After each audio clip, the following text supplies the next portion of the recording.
Oke, berikut penjelasan untuk penelitian kualitatif. Di sini yang nanti kualitatif deskriptif itu misal dan siapa tadi? Yang eh, sama siapa? Hmm? Nimas ya. Oh iya Nimas.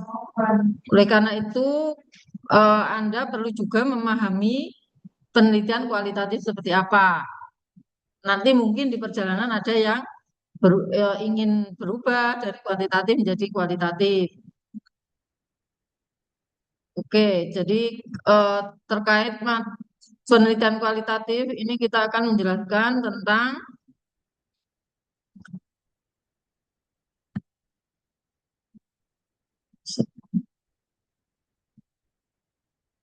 oke ya,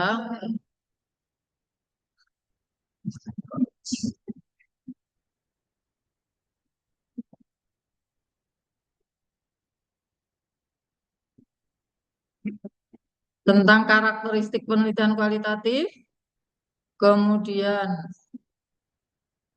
proses penelitian kualitatif, masalah penelitian kualitatif, fokus penelitian kualitatif, dan bagaimana membuat judul penelitian kualitatif. Oke, yang pertama terkait dengan karakteristik penelitian kualitatif. Yang pertama, settingnya atau latarnya alamiah. Contoh alamiah, punyanya Michelle, tadi terkait dengan analisis implementasi sistem Cortex, gitu ya. Yang dimaksud settingnya alamiah ini adalah Michelle benar-benar mengamati dan juga menggali informasi, menggali data dari yang benar-benar melaksanakan sistem Cortex. Itu yang disebut alami. Kita benar-benar mengamati dan menggali data dari yang melakukan. Contohnya punyanya Michelle, analisis implementasi sistem Cortex. em, misal akan benar-benar melihat, misalkan ada sebagai wajib pajak diwawancarai, bagaimana pengalamannya di dalam menggunakan sistem Cortex. Nah, itu yang disebut setting alamiah. Berbeda dengan misalkan ada apa tadi? Pengaruh kesadaran wajib pajak dan sebagainya, gitu kan? Kita tidak mengamati orang itu sadar atau tidak, tapi apa? Kita memberikan pertanyaan-pertanyaan dalam bentuk kuesioner. Karena kuantitatif kuesionernya itu jawabannya dikasih angka 1 sampai 5 misalkan, sangat tidak setuju sampai sangat setuju. Kita tidak benar-benar menggali atau menganalisis kesadarannya seperti apa. Itu yang settingnya tidak alamiah kan gitu ya. Oke, yang kedua manusia sebagai instrumen atau alat. Alatnya ya kita sendiri, peneliti sendiri atau observer. Kalau biasanya kalau penelitiannya itu mendapatkan hibah, kemudian eh, skopnya luas, itu kan menggunakan asisten lapangan. Misalkan mengamati itu menggunakan asisten untuk mengamati. Siapa alatnya? Siapa yang mengamati? Ya. Manusia. Alatnya itu manusia. Kita sendiri. Misal juga nanti yang mengamati ya misal sendiri. Yang bertanya ya misal sendiri. Bandingkan punyanya siapa yang menggunakan data laporan keuangan misalkan. Ada enggak? Atau Ricardo menggunakan apa nanti? Literasi siapa yang literasi keuangan akuntansi UMKM kan gitu ya. Nah, ini berbeda dengan yang tadi misal Ricardo nanti juga kuisioner. Alatnya apa? Ya kuisioner. Siapa yang mengedarkan ke kuisioner? Boleh melalui teknologi boleh pakai email, boleh pakai WA group, pakai kan biasanya Google Form seperti itu. Jadi alatnya itu bukan manusia, alatnya itu ya kuesioner yang diedarkan dengan teknologi, gitu ya. metodenya kualitatif. Tadi kalau metode kualitatif itu apa? Nanti yang digali, yang dicari data itu adalah bukan dalam bentuk angka. Kalaupun dalam bentuk angka itu diceritakan, dijelaskan angkanya, tidak dianalisis secara statistik. Berbeda nanti yang kuantitatif itu ada analisis statistik. Tapi yang kualitatif ini adalah metodenya kualitatif. Jadi apa? Yang dikumpulkan data-data berupa penjelasan-penjelasan, kali narasi-narasi, seperti itu, pengalaman. Itu metode kualitatif. Sehingga analisis datanya nanti induktif dari kecil, dari skop kecil nanti buat yang semakin besar. Teori berasal dari data. Ini artinya kalau di tingkat yang lebih tinggi yang disebut dengan grounded teori. Jadi membuat teori itu dari data dulu. Oke, ini untuk tingkatan yang lebih tinggi. Kemudian sifatnya deskriptif, ya. Jadi tadi siapa? Nimas dan Michelle. Sifatnya deskriptif, berarti nanti ya menjelaskan kalau implementasi sistem Kortek bagaimana wajib pajak itu melakukan implementasi Kortek, pengalamannya seperti apa dijelaskan. Artinya eh, yang kita teliti si wajib pajak menjelaskan kemudian kita tulis dalam bentuk apa ya, penjelasan gitu ya. Lebih mementingkan proses daripada hasil. Nah, prosesnya yang penting. Kalau yang kuantitatif hasilnya apa? Signifikan atau tidak signifikan? Yang diperlukan adalah hasilnya. Tapi kalau kualitatif proses bagaimana kita melakukan pengamatan, melakukan wawancara, pengalaman yang kita wawancarai, kan seperti itu. Ya, jadi yang dipentingkan prosesnya, apakah kita wawancara itu sudah benar, wawancaranya itu pertanyaannya bisa memperdalam jawaban dari yang kita teliti atau tidak. Makanya apa? Lebih mementingkan prosesnya. Kalau kita mengamati, apakah pengamatan kita sudah detail, apakah wawancara kita itu poin-poinnya sudah mengarah kepada yang kita teliti. Nah, itu adalah lebih mementingkan proses. Tapi kalau kuantitatif sudah ada analisis statistik hasilnya signifikan atau tidak signifikan. Itu bedanya ya. Kemudian desainnya bersifat sementara. Jadi penelitian kualitatif itu bisa di tengah-tengah penelitian berubah nggak apa-apa, gitu kan. Misalkan yang diwawancarai awalnya wajib pajak badan, ternyata wajib pajak badannya tidak bisa kita akses, kita tidak bisa orangnya yang akan kita akses tidak bersedia memberikan penjelasan, tidak bersedia kita wawancarai, ya kita boleh diganti wajib pajak orang pribadi. Tapi kalau Anda di kuantitatif itu biasanya sudah uh, fix 80%, hampir 80% di proposal. Jadi ketika sudah menentukan sampel ya itu sampelnya dan seterusnya gitu ya, jarang berubah untuk penelitian kuantitatif.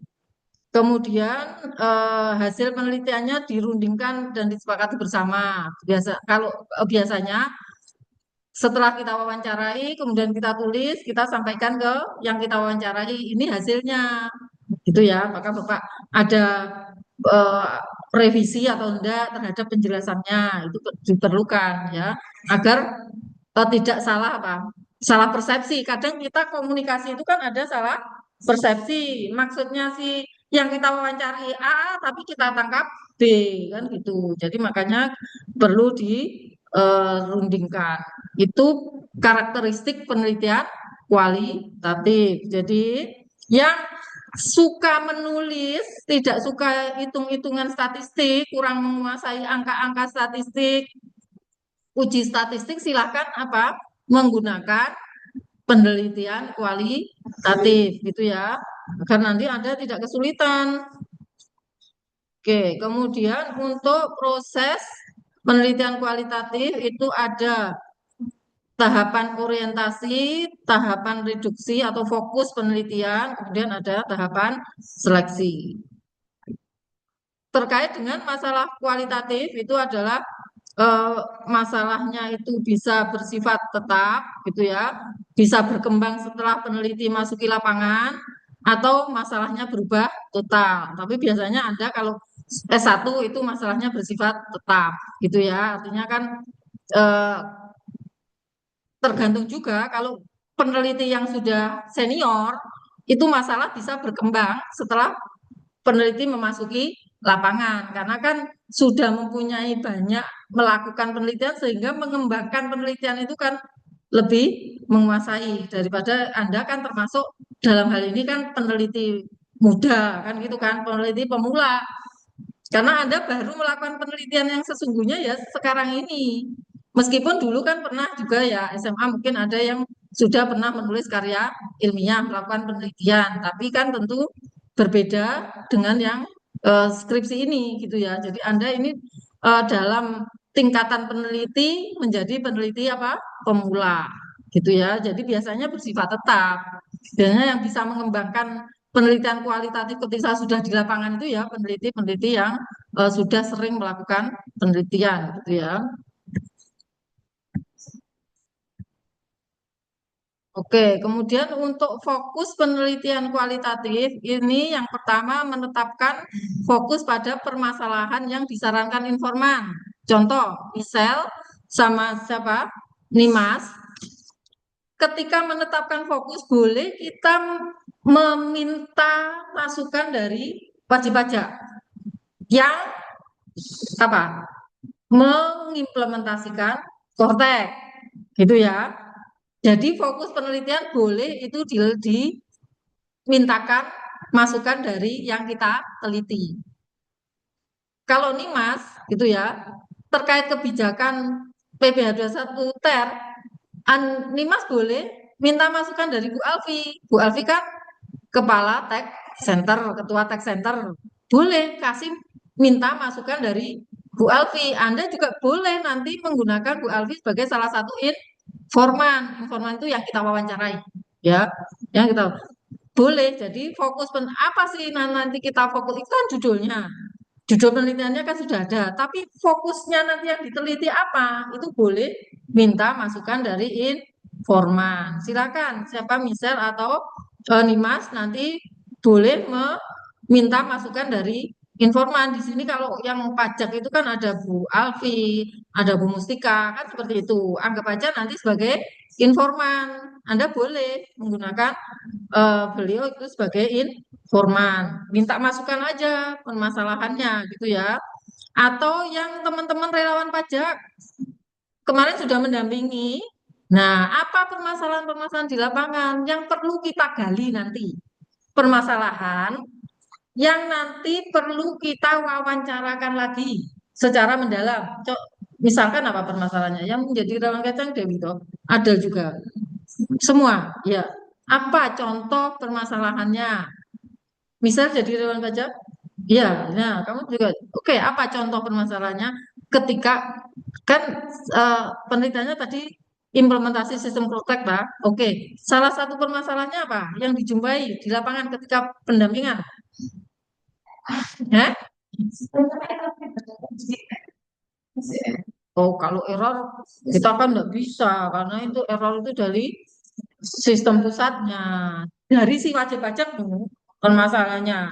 Jangan dari sistemnya karena kita nggak bisa mewawancarai pembuat sistem. Kalau error itu pembuat sistem, kalau kita bisa akses pembuat sistem silakan, tapi kita kan bisa akses ya jangan diteliti kalau nggak bisa akses. Apa contoh permasalahan yang dijumpai?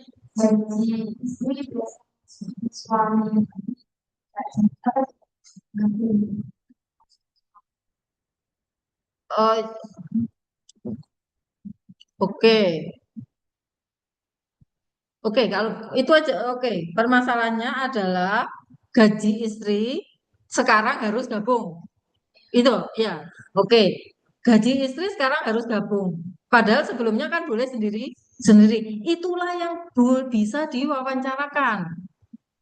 Bagaimana artinya pengalaman wajib pajak ketika sistem Kortek ini mewajibkan bahwa gaji istri harus gabung dengan gaji suami. Apakah membingungkan atau seperti apa? Itu kan salah satu fokus, yaitu berarti itu terkait dengan fokusnya yang akan diteliti tentang analisis penerapan adalah terkait kendala, kan gitu. Nah, fokusnya adalah menggali kendala penerapan Cortex. Apalagi tentu kalau mau menggali itu yang positif dan negatif ya, jangan negatif semua.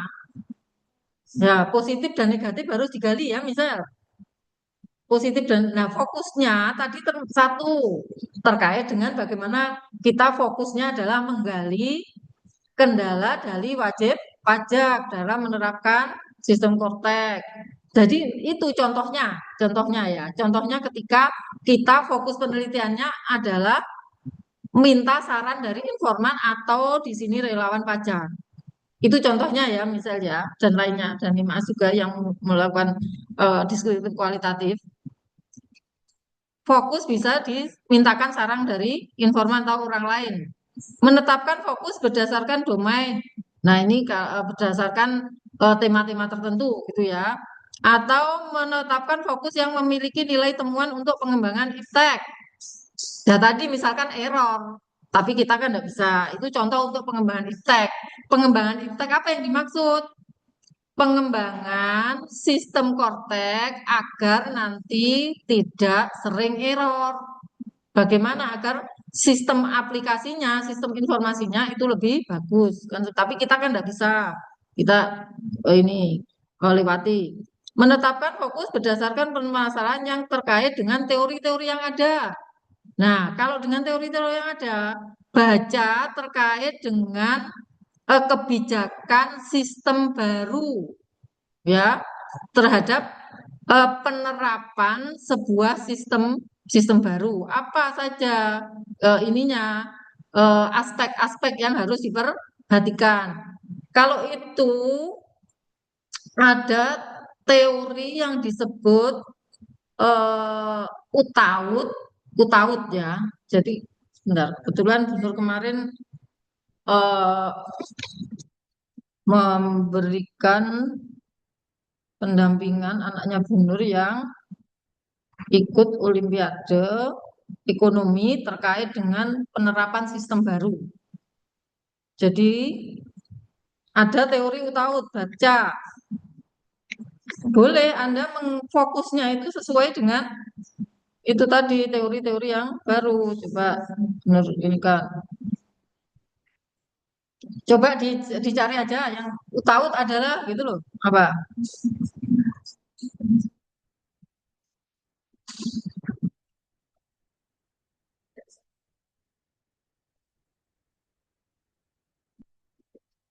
Bisa cari aja di ini. Bunur kasih contoh sederhana nanti. Selanjutnya dikembangkan. UTAUT, UTAUT, Unified Technology Acceptance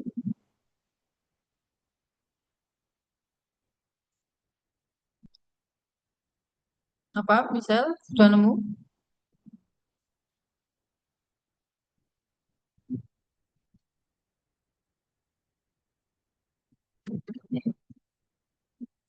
Apa? Cari aja di Google aja, sementara aja. Jelasin, baca.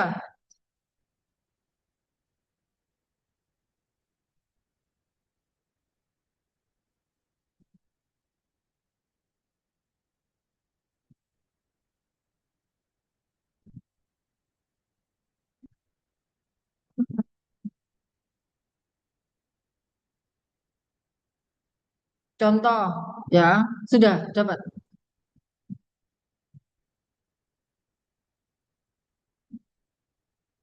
Baca UTAUT itu, kemudian nanti bisa kita fokus penelitiannya berdasarkan itu.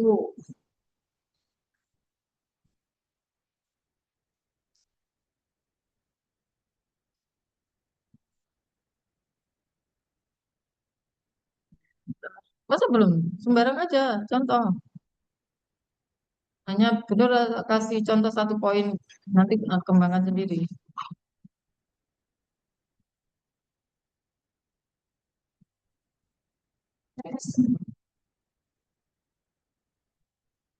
Apa? Sudah? Baca aja, misal baca nggak? Baca. Apa? Baca, baca.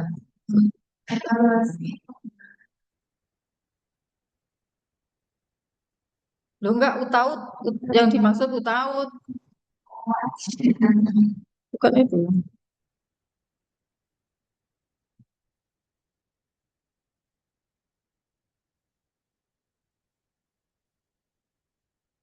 Jadi bisa misalkan terkait dengan ekspektasi atas kemudahan sistem Kortek. Itu bisa juga seperti itu.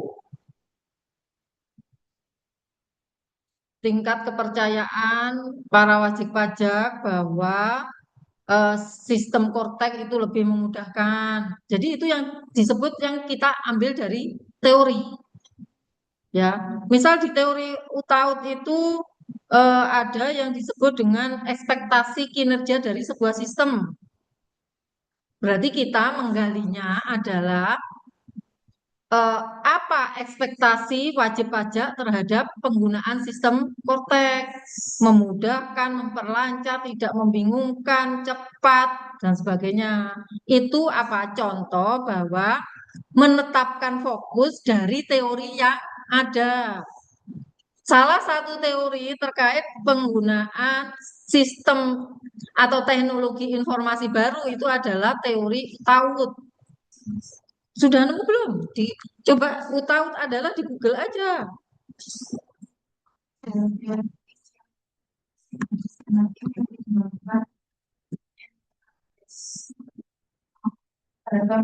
Nah, ini kan contohnya. Komponen Utaut adalah performance ekspektasi, harapan kinerja, kemudian harapan usaha, pengaruh sosial, kondisi yang memfasilitasi, contohnya saja gitu ya. Contohnya terkait dengan ekspektasi kinerja dari sistem korteks.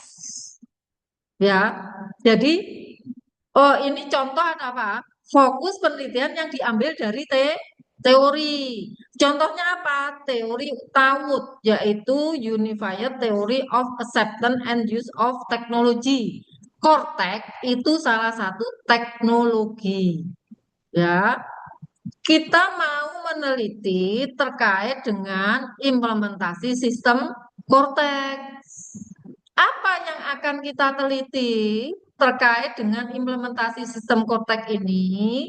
Jika kita mengambil fokus penelitian dari teori yang ada, maka kita bisa fokus penelitiannya itu adalah menggali persepsi wajib pajak tentang ekspektasi kinerja dari sistem Cortex. Apa ekspektasi kinerja dari sistem Kortek? Memudahkan, memperlancar, tidak membingungkan, simple, cepat, bisa dikerjakan di mana saja, biayanya murah dan sebagainya. Itu contoh ekspektasi wajib pajak terhadap sistem Kortek yang bisa menjadi fokus penelitian. Fokus penelitian ini diambil dari teori yang ada. Tadi untuk fokus penelitian kan bisa juga dari informan. Atau tadi kalau ini kan relawan pajak bisa. Tadi contohnya ya kita tanya aja relawan pajak ketika melakukan pendampingan apa saja pengalamannya. Atau ke dosen-dosen pajak yang sebagai wajib pajak yang menggunakan sistem Kortek. Ya, yang kita tanyai untuk menentukan fokus ya wajib pajak yang menggunakan sistem Kortek. Itu contoh fokus penelitian dari penelitian kualitatif bisa kita gali dari informan, dari untuk pengembangan iptek atau domain tertentu atau tadi teori yang telah ada. Gitu ya, misal sama Nimat.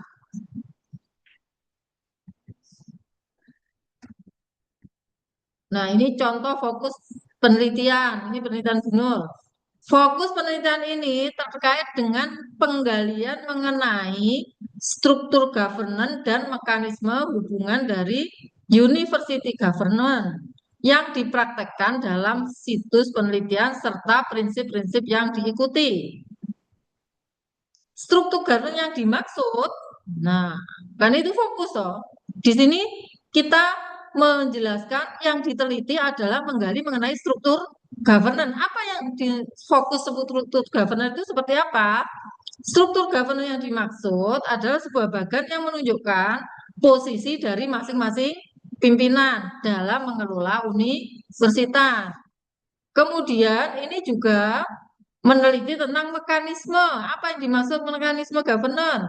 Mekanisme governance difokuskan pada aliran wewenang dan pertanggungjawaban dalam struktur governance. Ini contohnya fokus penelitian. Jadi misal sama Nimas nanti fokus penelitian ini adalah menggali terkait misal tadi ekspektasi dari penerapan sistem Kortek dari wajib pajak. Apa ekspektasi yang dimaksud dalam penelitian ini adalah terkait dengan harapan wajib pajak di dalam penggunaan kemudahan, kecepatan dan seterusnya, gitu ya. Itu yang disebut fokus penelitian seperti itu, ya.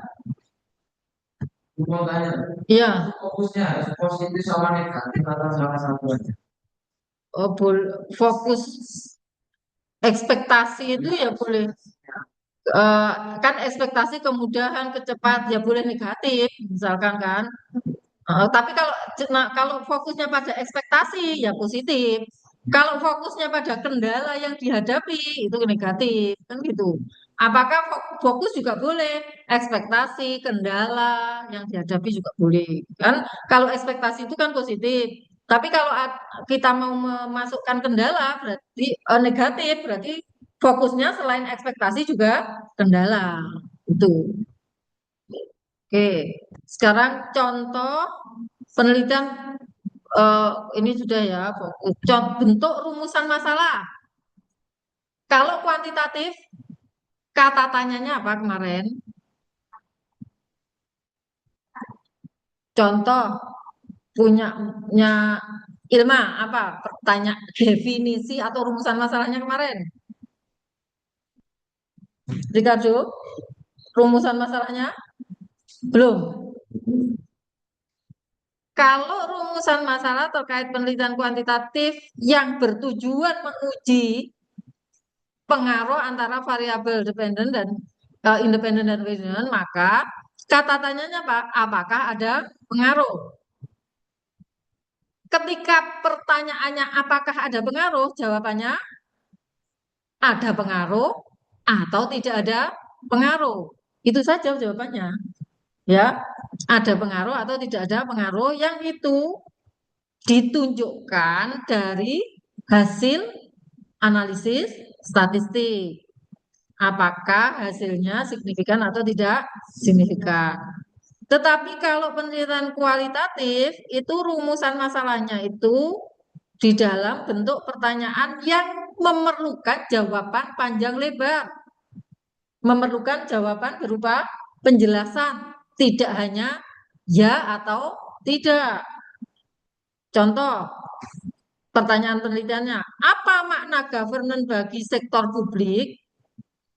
Ketika kita tanya, benar tanya, apa makna kuliah bagi Ricardo? Apa makna kuliah bagimu? Atau apa makna uang bagi mahasiswa? Apa makna uang menurutmu, Adel? Satu kalimat, jangan satu geranya. Coba, Imatrio, apa makna uang bagi Imatrio? Hmm? Jangan satu kata dong, satu kalimat. Anda kok anu toh apa? Jangan minim kata-kata. Ayo, misal apa makna uang bagi misal? Alat untuk transaksi. Oke, alat lagi. Coba yang agak bebas saja penjelasannya sesuai konteksnya Anda sebagai mahasiswa ketika Anda lakukan sehari-hari dan sebagainya itu loh.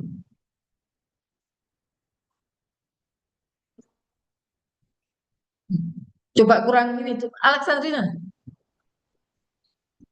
Ini Mas, apa makna uang begini Mas? Dewi, Ilma, Valdo, bebas saja sesuai yang pengalaman Anda selama ini uang itu apa menurut Anda, Ricardo? Menurut saya uang ada sebuah Nggak usah definisi, nggak usah definisi. Yang Anda alami sehari-hari bagi Anda uang itu apa? Jangan definisi ya. Itu tidak natural kalau definisi. Kalau kualitatif kan harus natural. Natural itu sesuai pemahaman, sesuai pengetahuan, sesuai pengalaman kita selama ini. Oke, Ricardo. Menurut pengetahuan, pemahaman, dan pengalamannya Ricardo, apa makna dari uang? menurut uang saya sebuah sebuah sebetulnya digunakan untuk dalam transaksi. Masih terlalu normatif Anda, enggak kontekstual yang Anda lakukan uang itu untuk apa? Bisa ada. Tidak segala dalamnya semuanya memberikan uang. Kontekstual, Anda membutuhkan uang itu apa? Oke, benar contoh ya. Bagi saya, uang itu adalah penghasilan yang saya dapatkan dari dosen yang akan nanti saya gunakan untuk misal membayar pendidikan anak-anak, untuk membeli buku, mengembangkan wawasan keilmuan, kemudian untuk membeli bensin kalau pergi ke kampus. Itu contoh kontekstual. Pendidikan kualitatif itu alamiah itu seperti itu. Bukan definisi. Uang adalah alat transaksi. Hmm, itu bersifat umum. Jadi penelitian kualitatif itu sesuai apa? Pengetahuan, pemahaman kita dan pengalaman kita selama ini ketika kita misalkan di sini apa makna uang. Nah, karena kan beda. Makna uang bagi saya adalah penghasilan yang saya dapatkan yang sebagiannya akan saya sumbangkan untuk masjid, untuk kalau saya bakti sosial, untuk ke organisasi. Seperti itu. Udah kan ada beda nanti ada temuannya. Satu ini untuk kehidupan duniawi. Uang dalam makna kehidupan duniawi. Temanya menjadi seperti itu. Uang dalam makna kehidupan akhirat. Temuannya seperti itu penelitian bahwa uang itu tidak hanya untuk yang bersifat konsumtif. Kalau di dalam teori makro mikroekonomi, uang kan untuk apa? Saving, investment, sama apa? Konsum, consumption kan situ, ya. Konsumsi, saving, investasi. Ternyata makna itu kurang holistik. Karena tidak hanya untuk itu, tapi juga untuk apa? Sumbangan, untuk infak, untuk zakat bagi Islam. Tapi bagi Anda yang non-Islam kan juga ada toh. Apa? Seperti kita kalau sumbangan, infak, zakat itu kalau non-Islam apa disebut? Dirma, Hmm? dirma, Dharma. Ya, dirma. Dharma. Artinya kita bisa menjelaskan bahwa teori makroekonomi yang mengatakan bahwa uang itu untuk konsumsi, investasi, dan saving itu belum lengkap. Karena manusia ternyata ada juga uang itu untuk zakat, infak, derma, dan sebagainya. Itu contoh apa tadi? Bagaimana kita menggali apa data dari informan untuk penelitian kualitatif. Anda harus pintar-pintar menggali. Ketika tadi jawab, waduh, jawabannya kok seperti itu. Misal Ricardo, untuk alat transaksi lah harus berjalan, harus diperdalam. Cara mendalam apa transaksi yang pernah dilakukan oleh Ricardo? Apa saja? Apa saja? Beli bensin, apalagi bayar SPP, material. Selain itu, eh? HP. Selain itu, dan skincare. Selain itu, beli baju. Ilma, jajan, Dewi, makan jajan bodoh. Lainnya, mereka podo karo ini skincare. Lainnya, eh? Donasi kamu nih Mas. Eh? Ayo, loh, masuk kok jadi pikir, jangan diskusi kan beda-beda. Kamu uang kau gunakan untuk apa? Apa kau gunakan untuk apa? Ayo, hah? Kamu masak sendiri. Loh, sembako, ini Mas masak sendiri? Masak sendiri apa enggak? Loh, tadi sudah. Lainnya,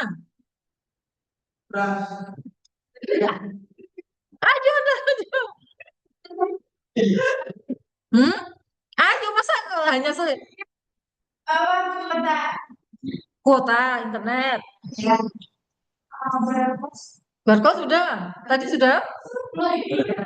Oh, belum. Kali. Top apa, Pak? Hah? Oke, oke. Makna uang bagi kalian adalah uang adalah sesuatu yang berharga sehingga saya bisa bersenang-senang dengan game. Gitu maksudnya. Waduh. Hah? Kamu masak sendiri? Oh, masak sendiri? Nggak apa-apa. Nggak apa-apa. Berarti membeli sembako karena saya masak sendiri di kos bersama teman-teman di mana saya bla bla bla bla kan gitu.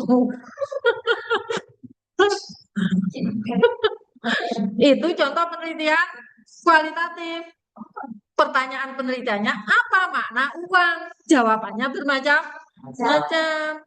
Tema kebutuhan primer, tema kebutuhan pendidikan, tema kebutuhan apa? Itu nanti temanya di dalam temuannya, misal Nimas. Seperti itu ya.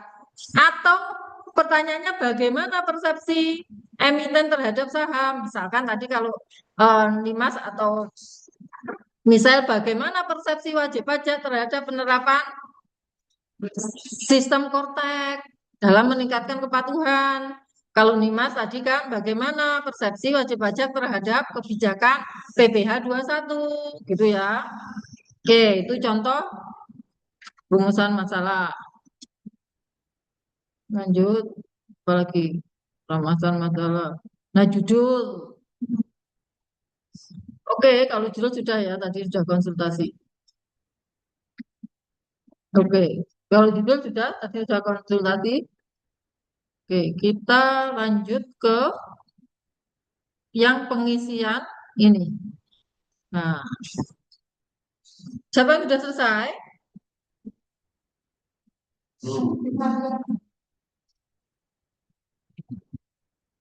Yang kualitatif sudah bisa menulis fokus, ya.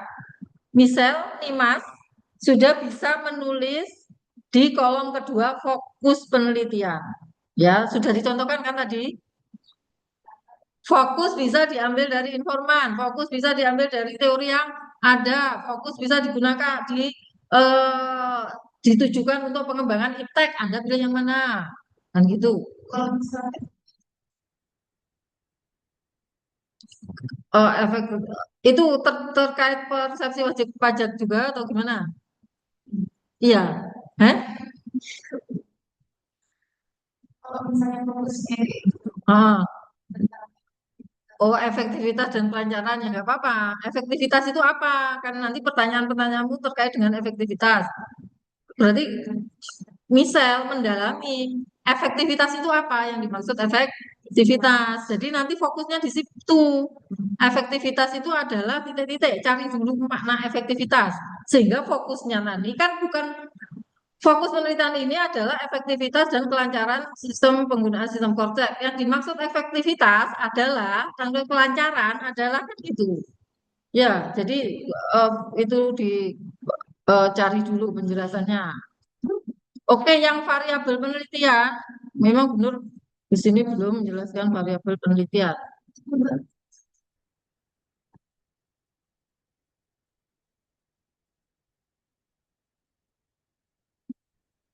Oke, langsung variabel aja. Nanti kalau untuk tujuan teoritis kita jelaskan ketika Anda menulis tinjauan teoritis. Oke, variabel. Ini kolom kedua kan variabel. Apa yang dimaksud variabel adalah segala sesuatu yang dapat memberikan variasi atau perubahan nilai. Nah, variabel ini ada variabel bebas atau independen. Kemudian ada variabel terikat atau dependen. Ada variabel moderating itu yang memperkuat atau memperlemah. Kemudian ada intervening yang memediasi menjadi perantara antara variabel independen dengan variabel dependen gitu ya. Kemudian apa yang dimaksud dengan variabel dependen?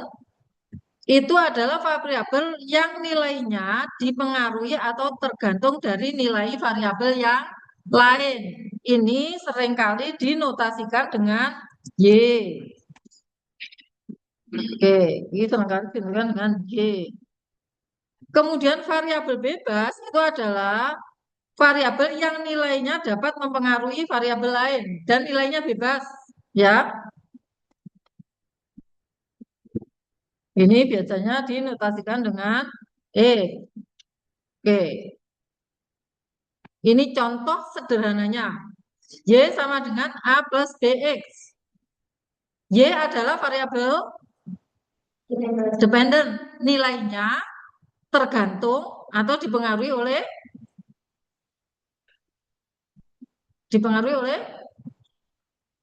variabel independen atau X. Ya, ini contoh. Y sama dengan A plus BX. Yang boleh bebas, ini yang variabel mana? X. Nilainya boleh bebas. Contoh, ini eh, misalkan persamaannya adalah Y sama dengan 5 plus 4X. X-nya boleh bebas. X-nya kasih 1. Berapa Y-nya? 9. X-nya kasih 2. 13. Nilai Y tergantung dari berapa nilai X yang kita masukkan. Oleh karena itu, Y disebut variabel terikat, tergantung, atau dependen. Nilainya tergantung pada berapa X yang kita masukkan. Kalau X variabel bebas, berapapun silakan kita masukkan. Kita boleh masukkan 1, 2, dan seterusnya. Oke,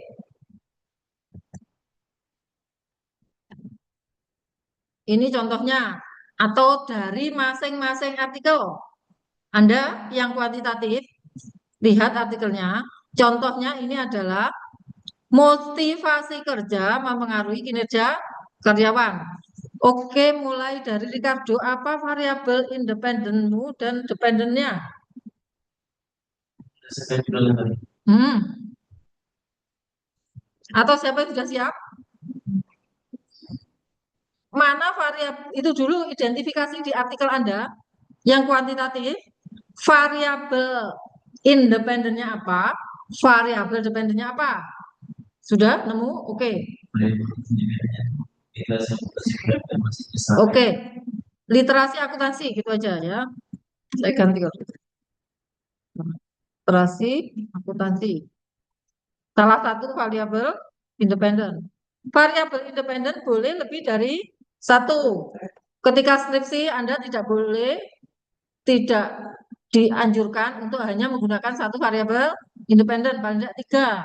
Ya, tiga akan lebih bagus. Anda ada moderator maupun intervening gitu ya. Tapi itu tidak harus. Tapi paling tidak minimal ada independen dan dependen yang kuantitatif.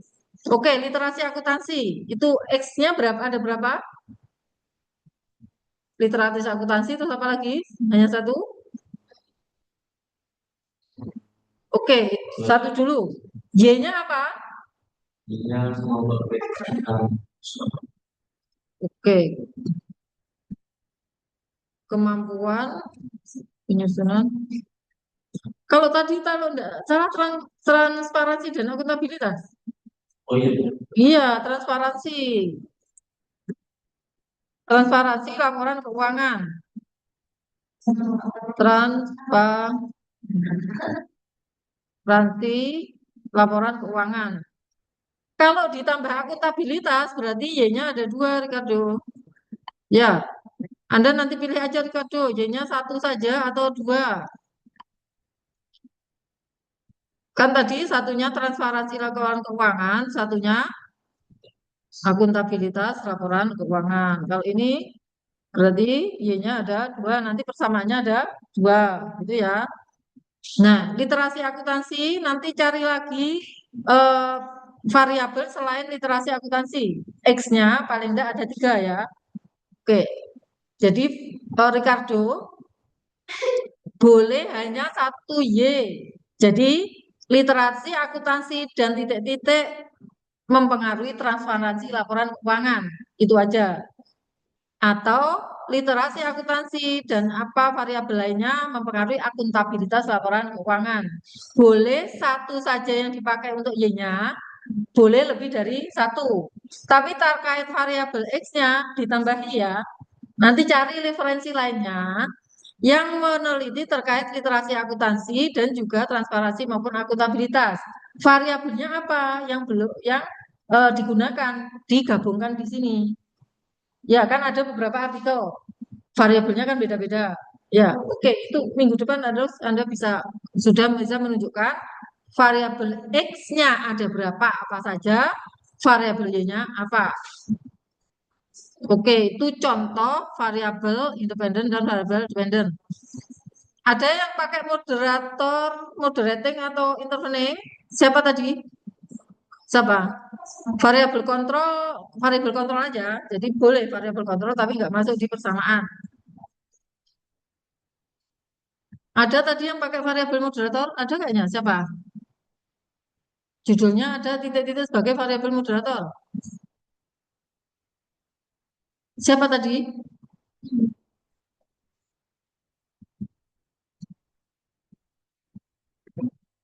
Ini misalkan saya kan apa ya yang memperkuat literasi akuntansi itu tingkat pendidikan misal atau budaya digital misalkan.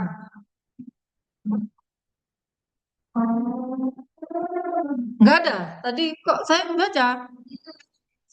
Apa? Gimana? Tapi yang nggak dipilih, Lo yang dipilih apa? yang transformasi digital, Oh ya, enggak apa-apa. Contoh yang tidak dipilih tadi apa? analisis kesadaran pajak dan pemahaman pajak, sistem variabel. Oh, sistem korteknya sebagai moderator gitu ya. Artinya bahwa kesadaran itu meningkatkan kepatuhan pajak, tapi akan diperkuat kalau pakai sistem kortek gitu ya. Oke, itu macam-macam variabel penelitian. Ada juga variabel antara atau variabel intervening, moderating. Tadi ini contoh variabel moderating.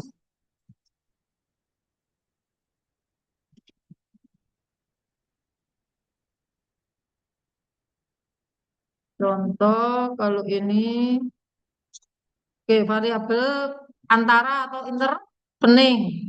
Contoh ini kepuasan kerja, kemudian penghargaan, kemudian ada kinerja individu.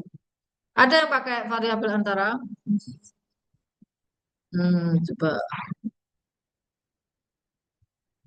pengaruh langsung dan tidak langsung kalau ini ya nggak ada ya. Oke, ini contohnya. Nanti silakan kalau ada yang pakai variabel antara atau intervening. Silakan bisa bisa cari eh, artikel untuk referensinya ya. Oke, itu dulu sampai sini. Nanti hipotesis berikutnya. Sekarang saya ingin Anda yang kuantitatif sudah bisa mengidentifikasi variabel X-nya apa, variabel Y-nya apa. Ganti mulai dari Ilma. Yang saya teliti apa jurnal? Jurnalnya dulu. Jurnalnya dulu karena untuk referensi. Untuk referensi nanti Anda memilih variabelnya apa gitu loh ya. Satunya itu penerapan sistem Oke, ini kuantitatif ya. Oke, gitu. Saya tulisin ya. Ilma. Ini referensinya Ilma. Oh, variabelnya apa? X-nya. satu penerapan sistem Penerapan sistem e-filing. Terus, duanya kualitas teknologi informasi. kualitas teknologi informasi. Terus, Kepatuhan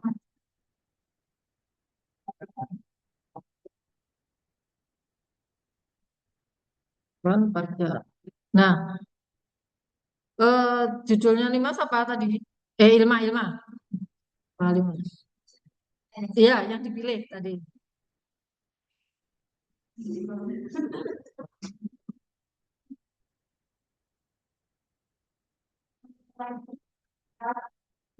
pasokan analisis efektivitas sistem Transformasi digital. efek konteks Sistem kontak dalam mendorong operasi paralel kepatuhan sukarela. Oke. Oke, kalau punyamu berarti variabel X satunya apa? Transformasi digital, ya. Nah, punyamu ini nanti berarti menjadi X1, ya nih Mas. Terus, efektif. Ini berarti nggak usah analisis ya. Judulnya ini nggak usah pakai analisis. Transformasi digital, efektivitas sistem korteks. Berarti ini X2.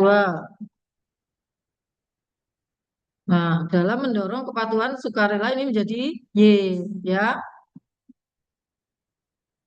Nah, ini X-nya masih 2. Berarti Ilma, kamu cari jurnal-jurnal, artikel-artikel terkait dengan kepatuhan atau kepatuhan sukarela. Variabelnya apa saja? Silakan nanti tambahkan. Itu ya. Caranya seperti itu. Cari artikel lagi. Coba yang di artikelnya Bu Nur itu kan ada juga toh, yang artikel mahasiswa itu loh, kepatuhan ada kan? Yang judulnya kepatuhan. Mana? Judulnya kepatuhan yang mana? Penggelapan.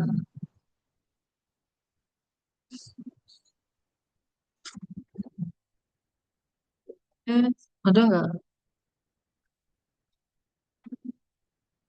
Ini analisis tingkat kepatuhan dan terhadap laporan keuangan dana kampanye. Oh, ini kualitatif. On, nanti companies on. Kepatuhan dia ada, masa nggak ada orang?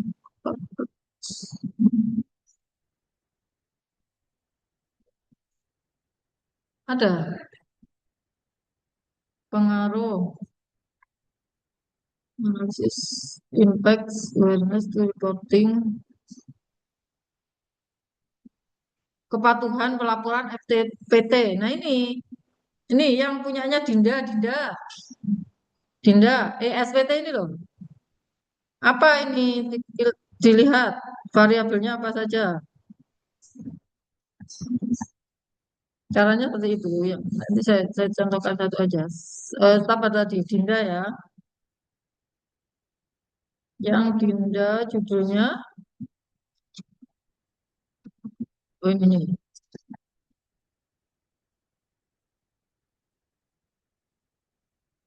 Judulnya adalah analisis pengaruh kesadaran budaya, pengalaman pelaporan dan sanksi berlainan terhadap kepatuhan. Kamu bisa ambil lagi variabelnya selain tadi transformasi digital, kemudian penerapan sistem Kortek, ini bisa juga pengalaman pelaporan pajak dan kesadaran pajak menjadi variabelnya. Sehingga variabelnya tidak hanya dua. Ya, nanti untuk artikel referensinya ini dimasukkan. Nah, itu menggabungkan kan, berarti menggabungkan variabel yang ada di artikel tadi dengan artikel ini. Yang lainnya seperti itu ya caranya. Minggu depan Anda sudah bisa menentukan penelitian Anda berdasarkan referensi utamanya, variabelnya X-nya apa saja, variabel Y-nya apa saja. Boleh satu, boleh dua variabel Y. Ricardo kalau eh, apa artinya ingin satu, satu aja transparansi atau akuntabilitas. Pilih salah satu, tapi tambahi apa variabel X-nya. Caranya bagaimana? Seperti yang barusan Bu Nur contohkan. Misalnya punya Ilma. Ilma tadi untuk judulnya variabelnya masih dua. Jadi caranya gimana? Tadi yang dua itu kan sudah ada referensinya, yaitu artikel tadi yang sudah kita baca. Kurang karena variabel X-nya hanya dua, maka cari variabel lagi. Caranya gimana? Cari artikel yang penelitian tentang kepatuhan pajak. Apa di sini ternyata kepatuhan pajak itu dipengaruhi oleh kesadaran, pengalaman pelaporan, sanksi perpajakan. Itu bisa diambil sebagai variabel. Gitu ya. Yang lainnya minggu depan seperti itu caranya ya. Mau bagaimana Anda tidak hanya dua variabel, tiga, empat gitu ya, atau lima dan sebagainya. Di artikel-artikel Bu Nur itu beberapa ada ya. Terus apalagi ini yang yang bisa Anda isi. eh Sampel. Oke, minggu depan akan Bu Nur jelaskan tentang sampel. Ya, tetapi yang sudah harus bisa Anda isi, Anda tentukan. Ini dilengkapi ya, semua dilengkapi. Seperti ini dilengkapi sesuai referensi yang Anda punya, ya. Nanti di antara semuanya itu kan bisa Anda gabungkan. Tadi contohnya cara menggabungkan, ya. Berarti Ilma di sini satu lagi penulisnya tadi Dinda, gitu ya. Nah, variabelnya apa Dinda? X1 kesadaran pajak, X2 ini, X3 ini. Nanti terakhir penelitian kita bagaimana? Tapi ini dilengkapi dulu ya. Sambil Anda juga menentukan penelitian Anda sendiri-sendiri. Terutama terkait apa? Berarti paling enggak terkait dengan fokus dan variabel. Pemilihan itu ya. Jadi untuk tugas minggu depan ini dilengkapi.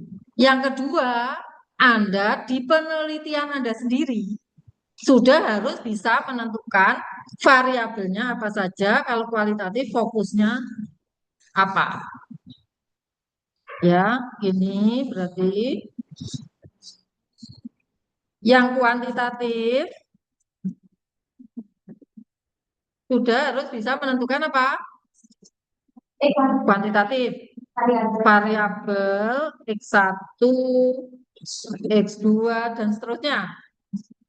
Dan Y. Ya, yang kualitatif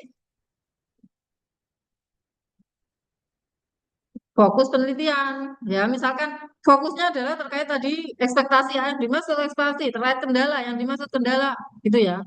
Misal dan juga siapa? Nimas ya. Nimas kamu tanya diskusi aja sama Bu Alfi atau teman-teman. Kamu kan juga relawan pajak toh?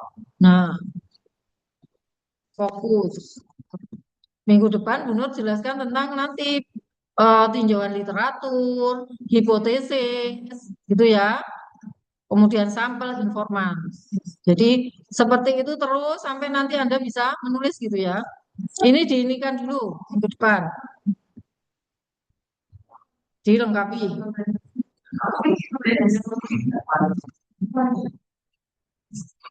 Sekarang peer assessment-nya, ayo dilengkapi, ditulis.